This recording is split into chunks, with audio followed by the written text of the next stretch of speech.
Hi everyone, I'm Giulio Genovese. I'm a third year PhD student in Italian studies at the University of Pennsylvania. My research focuses on Dante, but more specifically on Dante reception and adaptations in the 20th and 21st century. Right now, I'm recording from Pistoia in Tuscany, which is my hometown and also Vanni Fucci's hometown, as we all know. And I'm here today with my fellow colleague, Mario Sassi. Hello, everybody. I'm Mario Sassi. I'm pursuing a PhD in the Italian department at University of Pennsylvania, too. I had the pleasure last year of teaching Dante, and I do I'm working on a dissertation on medieval and early Renaissance lives of saints and preaching texts. And I'm also a managing editor of Biblioteca Dantesca. So let's jump right into the canto. We are in the last canto of Inferno. Just to remind us, we are where the worst sinners are punished, where treachery is punished, and more specifically, this is the fourth round, the Giudecca, named after Judas, with the traitors of their lords or benefactors. So with the exception of three that we're going to meet with Satan, all the others are frozen into lake. They are destined to spend eternity completely frozen in ice and unable to move. And in fact, Dante is not going to talk with anybody at all. Yeah, exactly. In fact, I think there is this striking dichotomy between this final canto of the Inferno and the previous one, the 33. As here, one would expect, maybe since it's the ending of the entire infernal journey, that Dante and Virgil would encounter even more tragic stories and characters, while in fact it's just a description of what they see and what they do in order to get out of the Inferno. When in Canto 33, of course, it's one of the most famous cantos of the entire Commedia, we meet Conte Ugolino and his tragic story. And Canto 33 is almost entirely his own story, Ugolino's own story. There is, even if we are in the lowest part of the Inferno, at the bottom of hell itself, we still find traces of humanity in Ugolino and Ugolino's story. It's a monologue of Ugolino. It's a canto that is most focused on words and speech, while here in the last canto, we have other senses like the sight. At the beginning of the canto, Dante mentions the fog because he can't see very well what is going on, and also the touch, because when Dante and Virgil have to climb Satan, they need to grasp the devil himself in order to get out of the Inferno. So I think there is this huge difference that plays a huge role here. What do you think? I think that you're absolutely correct. And I mean, what they see, though, is something that will definitely create a lot of discussions.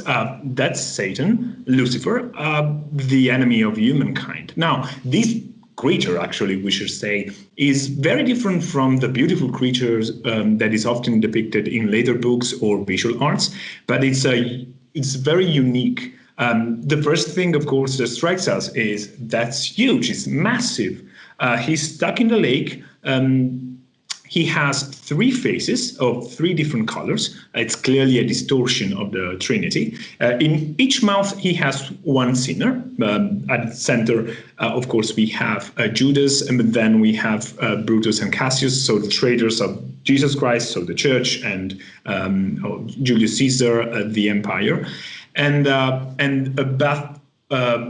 bat-like wings. Do you want to read the text in Italian? Yeah, okay, let's read the actual description of Lucifer. Yeah. Sounds a good idea. L'imperador del doloroso regno da mezzo il petto uscia fuor della ghiaccia, e più con un gigante io mi convegno, che i giganti non fan con le sue braccia. Vedi oggimai quant'esser dee quel tutto che a così fatta parte si confaccia. Se fu sì bel com'egli ora è brutto e contro al suo fattore alzò le ciglia, ben dee da lui proceder ogni lutto. Oh quanto parve a me gran meraviglia quando io vidi tre facce alla sua testa. L'una dinanzi e quella era vermiglia, l'altra eran due che s'aggiungieno a questa, sovresto il mezzo di ciascuna spalla, a sé giugnieno al loco della cresta, e la destra parea tra bianca e gialla. La sinistra a vedere era tal, quali vegnon di là onde il Nilo s'avvalla. Sotto ciascuna uscian due grandali, quanto si convenia a tanto uccello. Vele di mar non vidio mai cotali.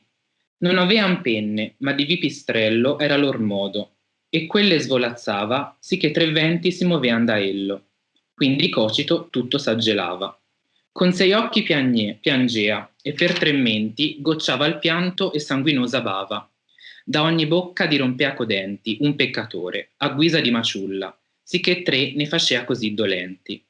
A quel dinanzi il mordere era nulla, verso il graffiar, che talvolta la schiena rimanea della pelle tutta brulla. This is it's great description, but it's also I'm imagining extremely difficult to really represent. I mean, if we go looking at the manuscripts, at the illuminated manuscripts of the Divine Comedy, we can see how difficult it was to represent him. There are some manuscripts, for instance, that represent him with fire around, because of course we're still talking about the father of demons, so it makes sense that we still imagine him surrounded by fire and not ice.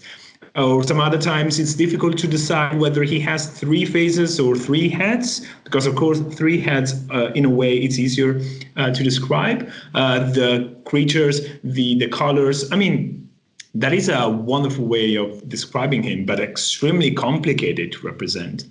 And one point that I always found extremely interesting is imagining where Dante could have had some or all suggestions.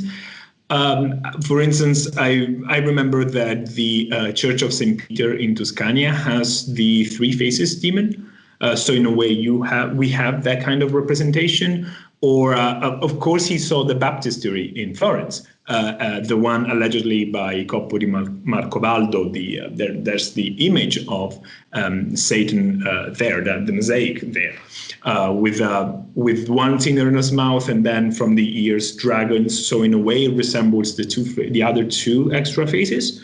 Or the Arena Chapel or the Scrovegni Chapel in Padua, the beautiful Last Judgment by Giotto, and also there we have a representation of Satan, or also the Torcello one in Venezia. I mean, there are a lot of suggestions, but I'm sure that we can talk about that for hours, about every single aspect, right? The reception of this image.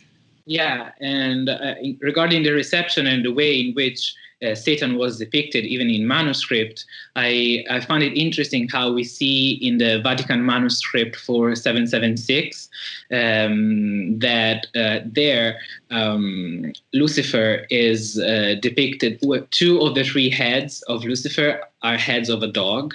And I found it really interesting because in this canto, in the last canto, at some point, Dante refers to Satan as vermo, and the same expression was used to describe Cerbero in the third circle of hell. Of course, Cerbero being the huge dog that guards the circle, that circle. So I think that goes back to what I was saying before in terms of the physicality of this canto compared to the more poetic nature of the previous one.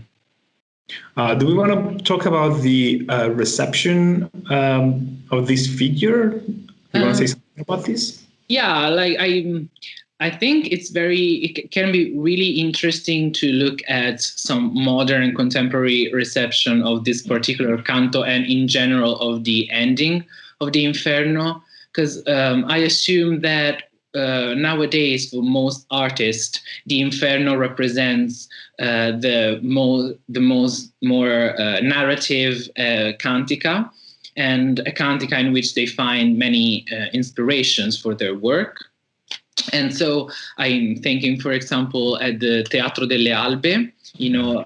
Teatro delle Albe is a theater company based in Ravenna, and they recently staged a representation of Dante's Divine Comedy. They started in 2017 with the Inferno, and they moved to Purgatorio in 2019, and they're planning to stage the Paradiso next year, hopefully. We'll see how that goes. And I remember being struck with the way in which they represented Lucifer and the last Canto of the Inferno in their staging, because of course they wanted to deal with a more contemporary setting. So instead of the figure of Lucifer, they staged a rotating platform on which a bride and a groom were standing. And so if you looked at them from the, not from behind, but from the front, you could see a normal couple that just got married. While when this platform was rotating, you could see that they were hiding a knife behind their back. So the link with the betrayal and the category of sin that is punished in this last section, the link is quite clear. And I also think of an art exhibition that was actually in Philadelphia last year when we were both still in Philadelphia. At the times. Pre-COVID. And it was there were many exhibitions of augmented reality, and one of them was called Transition.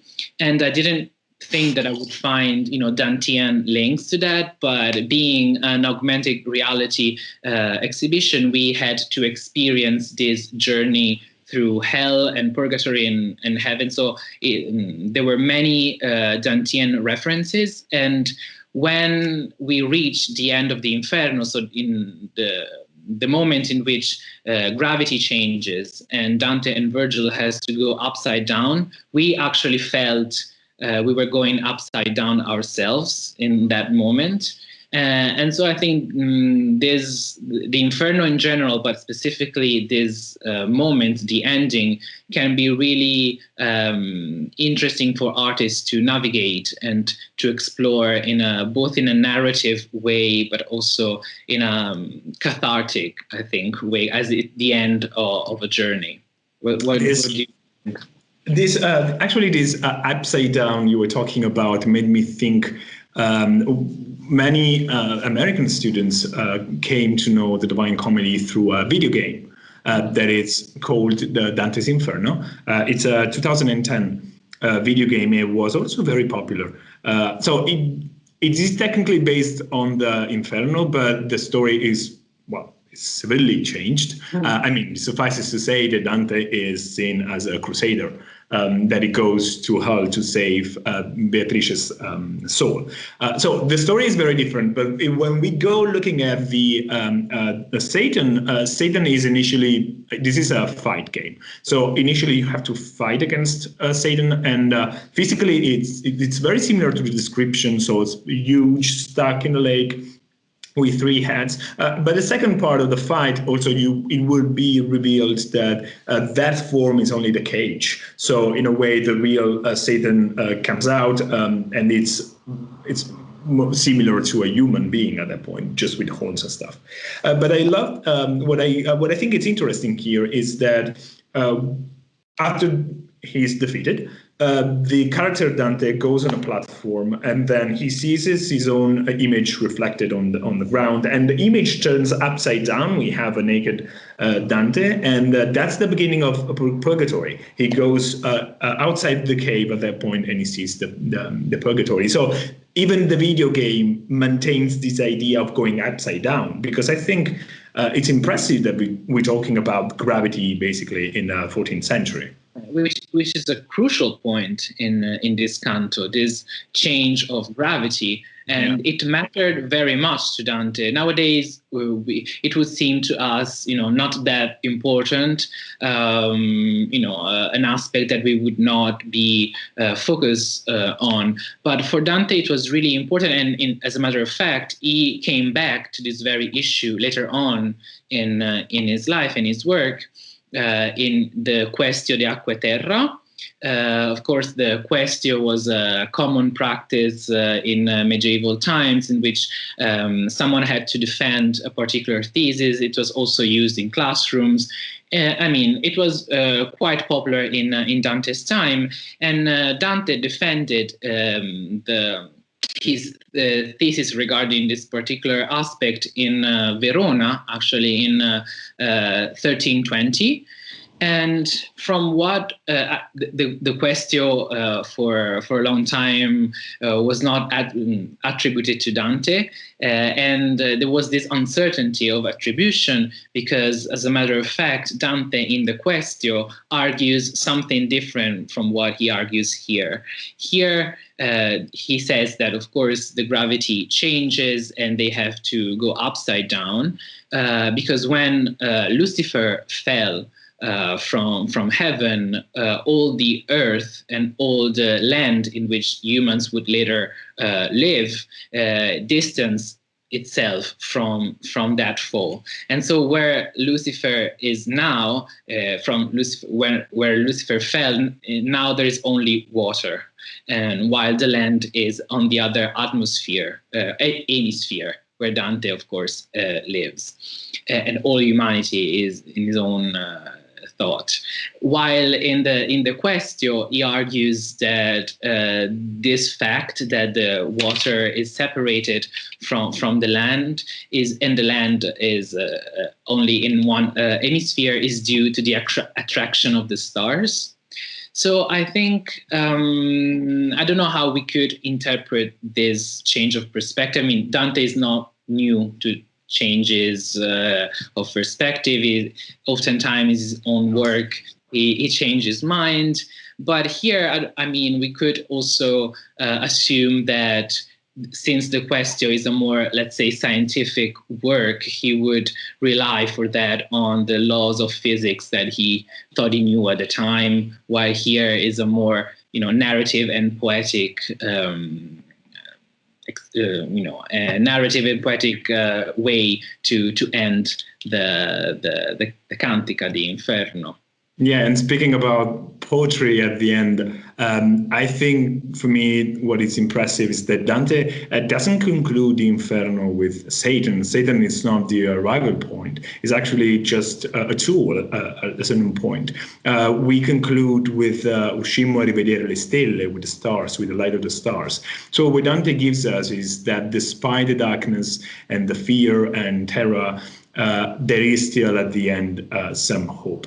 And I think nothing is more important for us right nowadays during this pandemic, the idea that despite the darkness of these dire times, there is still hope, and we will see the light of the stars at the end of it.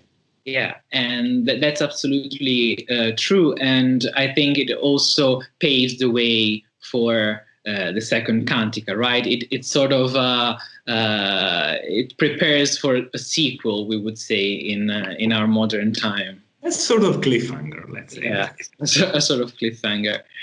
Okay, I think we've touched upon some interesting topics. Of course, we could go on for hours, but our time is up. So I thank you, Mario, for being with me today. Thank you, Giulio. And thank you all for watching. Thank you.